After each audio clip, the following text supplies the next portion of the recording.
സ്വാഗതം. ഇന്നത്തെ വിഷയം PSA ടെസ്റ്റ്. എന്താണ് PSA ടെസ്റ്റ്?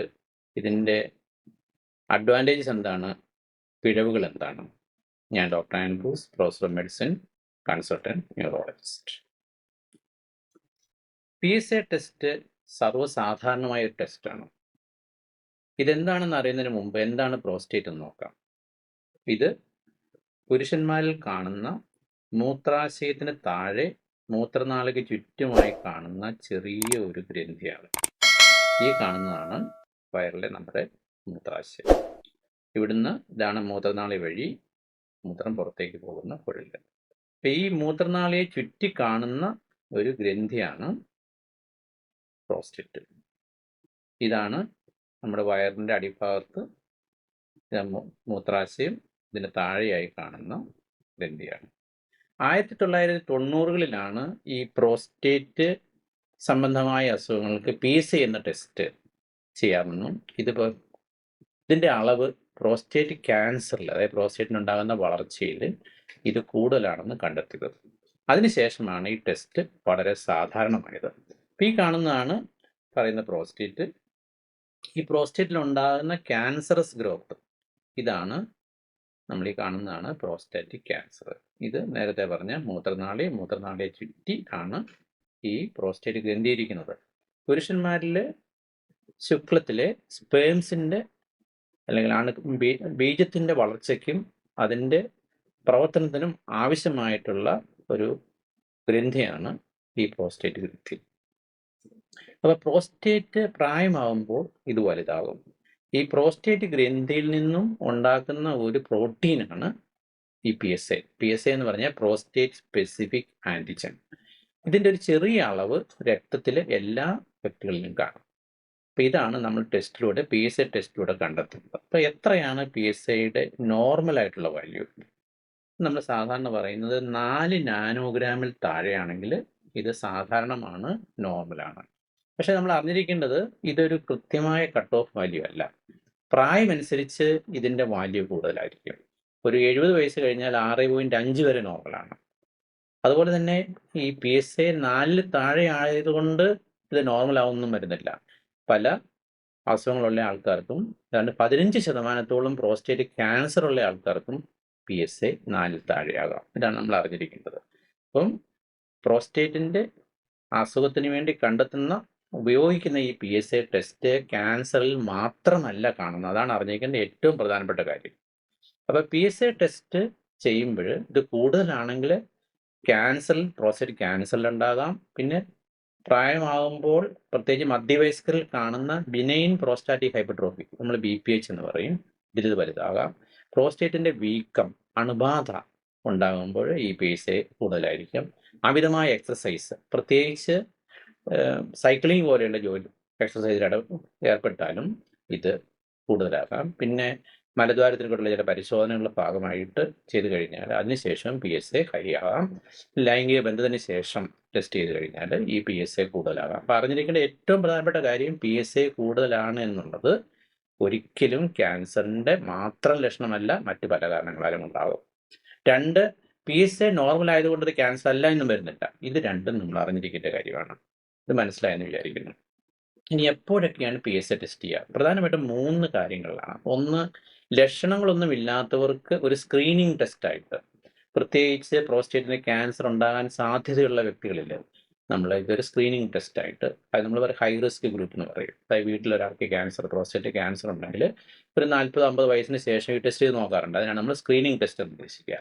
2, രോഗലക്ഷണങ്ങളുള്ള ആൾക്കാർക്ക്, അപ്പം ഉദാഹരണമായിട്ട് നമ്മൾ പറഞ്ഞു ഈ പ്രോസ്റ്റേറ്റ് ഗ്രന്ഥി മൂത്രനാളിയുടെ ചുറ്റുമാണ് ഇരിക്കുന്നത്. അതുകൊണ്ട് ഇത് വലുതായി കഴിയുമ്പോൾ എന്ത് പറ്റും? മൂത്രത്തിന് തടസ്സമുണ്ടാകും. മൂത്രമൊഴിക്കാൻ തടസ്സം, അല്ലെങ്കിൽ അമിതമായിട്ട് വയറ് വീർത്തിരിക്കുന്ന പോലെ തോന്നുക, കൃത്യമായിട്ട് മൂത്രം പോകാത്തൊരു ഫീലിംഗ് ഉണ്ടാകുക, ഇങ്ങനെയൊക്കെയുള്ള ആൾക്കാർക്ക് ഈ മറ്റ് പരിശോധനകൾക്ക് ശേഷം ഉദാഹരണമായിട്ട് അൾട്രാസൗണ്ട് സ്റ്റഡി, അതോടനുബന്ധമായിട്ട് PSA ടെസ്റ്റ് ചെയ്യും. അപ്പം അങ്ങനെ വരുമ്പോൾ PSA കൂടുതലാണെങ്കിൽ അത് ക്യാൻസർ ആണെന്നുള്ള മറ്റ് ടെസ്റ്റുകൾ ചെയ്യും.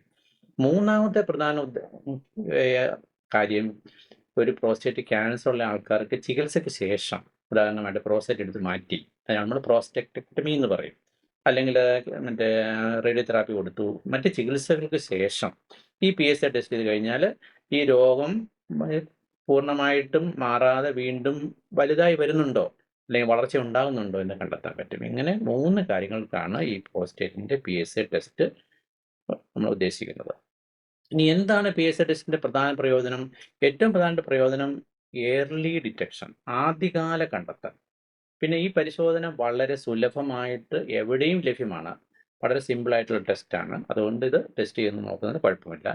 പിന്നെ ഞാൻ നേരത്തെ പറഞ്ഞു, ചികിത്സയുടെ പ്രതികരണം എങ്ങനെയുണ്ടെന്ന് കണ്ടെത്താനും, പ്രത്യേകിച്ച് പ്രോസ്റ്റക്ടക്ടമി അല്ലെങ്കിൽ റേഡിയോതെറാപ്പി അങ്ങനെയുള്ള കാര്യങ്ങൾ ചെയ്തതിന് ശേഷം ഇത് നമ്മൾ ഉപയോഗിക്കാറുണ്ട്. ഇനി എന്തൊക്കെയാണ് ദോഷങ്ങൾ? ഏറ്റവും പ്രധാനപ്പെട്ട ദോഷം, ഇത് ക്യാൻസറിന് സ്പെസിഫിക് അല്ല. ക്യാൻസർ അല്ലാത്ത കാര്യങ്ങൾക്ക് ഇത് ഉണ്ടാകാം. അമിതമായ രോഗനിർണയത്തിലേക്ക്, അതായത് ചെറിയ രീതിയിലുള്ള ഈ റിസൾട്ട് കൂടുതലായി കണ്ടു കഴിഞ്ഞാൽ അത് അമിതമായ ഉത്കണ്ഠയ്ക്കും കൂടുതൽ പരിശോധനകൾക്കും ബയോപ്സിക്കും കാരണമാകും. പിന്നെ അറിഞ്ഞിരിക്കേണ്ട ഒരു കാര്യം, ഈ ക്യാൻസർ, പ്രോസ്റ്റേറ്റിൻ്റെ ക്യാൻസർ എന്നത് വളരെ സാവധാനത്തിൽ വളരുന്ന ഒരു വഴിയാണ്. അതുകൊണ്ട് അമിതമായ രോഗനിർണയത്തിലേക്കും ബയോപ്സിയിലേക്കും ഇത് നമ്മളെ നയിക്കാം. ലക്ഷണങ്ങളില്ലാതെ സ്ക്രീൻ ചെയ്യുന്നതിൻ്റെ ഒരു പ്രധാനപ്പെട്ട പ്രശ്നം ഇതാണ്. ഇനി എന്തൊക്കെയാണ് തെറ്റിദ്ധാരണകൾ അല്ലെങ്കിൽ PSA ടെസ്റ്റിൻ്റെ അബദ്ധങ്ങൾ ഉണ്ടാകാറുണ്ട്? ഒന്ന്, ഉയർന്ന PSA എന്ന് പറഞ്ഞാൽ ക്യാൻസർ ആണ് എന്ന അർത്ഥം. ഇത് തികച്ചും തെറ്റാണ്. ഞാൻ നേരത്തെ തന്നെ പറഞ്ഞു, വളരെ സാധാരണമായ ബിനൈൻ പ്രോസ്റ്റാറ്റിക് ഹൈപ്പർട്രോഫിയിൽ ഈ ടെസ്റ്റ് പോസിറ്റീവ് ആയിരിക്കും. ഇത് നമ്മൾ അറിഞ്ഞിരിക്കണം. 2, 4 നാനോഗ്രാമിൽ താഴെയാണെങ്കിൽ ക്യാൻസർ അല്ല. 15% പുരുഷന്മാരിൽ 4 നാനോഗ്രാമിൽ താഴെ ആയിരിക്കുമ്പോഴും, അതായത് നോർമൽ PSA ഉള്ളപ്പോഴും അത് ക്യാൻസർ ആകാം. അപ്പം അതുകൊണ്ട് PSA മാത്രം വെച്ച് നമുക്ക് ക്യാൻസർ ഉണ്ടോ ഇല്ലയോ എന്ന് പറയാൻ പറ്റില്ല. അതാണ് അറിഞ്ഞിരിക്കേണ്ടത്. പിന്നെ വിവേകപൂർവ്വം ഈ ടെസ്റ്റ് ഉപയോഗിച്ച് കഴിഞ്ഞാൽ നമുക്ക് PSA വളരെ മൂല്യവത്താണ്. ഉയർന്ന അപകട സാധ്യതയുള്ള വ്യക്തികളെ നിരീക്ഷിക്കുന്നതിന് വേണ്ടി ഇത് ഉപയോഗിക്കാം. അപ്പോൾ ആരൊക്കെയാണ് ഉയർന്ന അപകട സാധ്യതയുള്ളവർ? ഞാൻ നേരത്തെ തന്നെ പറഞ്ഞിരുന്നു, പ്രോസ്റ്റേറ്റ് ക്യാൻസർ വീട്ടിലുണ്ടെങ്കിൽ, പിന്നെ പ്രോസ്റ്റേറ്റ് സംബന്ധമായ സിംറ്റംസ് ഒക്കെ ഉള്ള ആൾക്കാർക്ക് ഇത് ടെസ്റ്റ് ചെയ്യാവുന്നതാണ്. നിലവിലെ ശുപാർശകൾ അനുസരിച്ച് ഒരു 55-69 വയസ്സ് വരെ അല്ലെങ്കിൽ 70 വയസ്സിന് താഴെയുള്ളവർക്ക് PSA ടെസ്റ്റ് ഡോക്ടറുമായി സംസാരിച്ച്, പ്രത്യേകിച്ച് രോഗലക്ഷണങ്ങൾ ഉണ്ടെങ്കിൽ ചെയ്യാവുന്നതാണ്. 70 വർഷത്തിന് ശേഷം സ്ക്രീനിങ് പരിശോധന ശുപാർശ ചെയ്യുന്നില്ല. അറിഞ്ഞേക്കണം. 70 വയസ്സ് കഴിഞ്ഞ ആൾക്കാർക്ക് ഈ ടെസ്റ്റ് ചെയ്യേണ്ട ആവശ്യമില്ല സാധാരണഗതിയിൽ. ഇപ്പം ഡോക്ടറുടെ നിർദ്ദേശാനുസരണം മാത്രം തീരുമാനമെടുക്കുക. ഞാൻ ഈ പറഞ്ഞ കാര്യം മനസ്സിലായെന്ന് വിചാരിക്കുന്നു. അപ്പം ആർക്കൊക്കെയാണ് പ്രോസ്റ്റേറ്റ് ക്യാൻസർ ഉണ്ടാകാനുള്ള സാധ്യത? കൂടുതലുള്ള ഒന്ന്, കുടുംബചരിത്രം. ഇതാണ് ഏറ്റവും പ്രധാനപ്പെട്ടത്. പിന്നെ PSA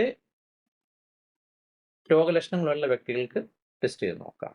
അപ്പം അറിഞ്ഞിരിക്കുക, ഒരു നല്ല ടെസ്റ്റ് പ്രധാനപ്പെട്ട രോഗം കണ്ടെത്തുക എന്നുള്ളതാണ്. അതായത് വളരെ നിരുപദ്രവകരമായ രോഗം കണ്ടെത്തുന്നതിന് വേണ്ടിയുള്ള ടെസ്റ്റിനേക്കാളും പ്രധാനപ്പെട്ട രോഗം കണ്ടെത്തുന്ന ടെസ്റ്റാണ്. അപ്പം PSA എന്ന ടെസ്റ്റ് പലപ്പോഴും വളരെ മൈൽഡായിട്ട്, വളരെ സ്ലോ ഗ്രോയിങ് ആയിട്ടുള്ള ഒരു മുഴയെ കണ്ടെത്താനാണ് പലപ്പോഴും സഹായിക്കുക. അതുകൊണ്ട് ഡോക്ടറുമായി സംസാരിച്ച് ആവശ്യമുണ്ടെങ്കിൽ മാത്രം ഈ ടെസ്റ്റ് ചെയ്യുകയും മറ്റ് പരിശോധനകൾക്ക് വിധേയമാവുകയും ചെയ്യുക. ഈ വിഷയം ഇഷ്ടമായെന്ന് വിചാരിക്കുന്നു. Stay tuned. Thank you.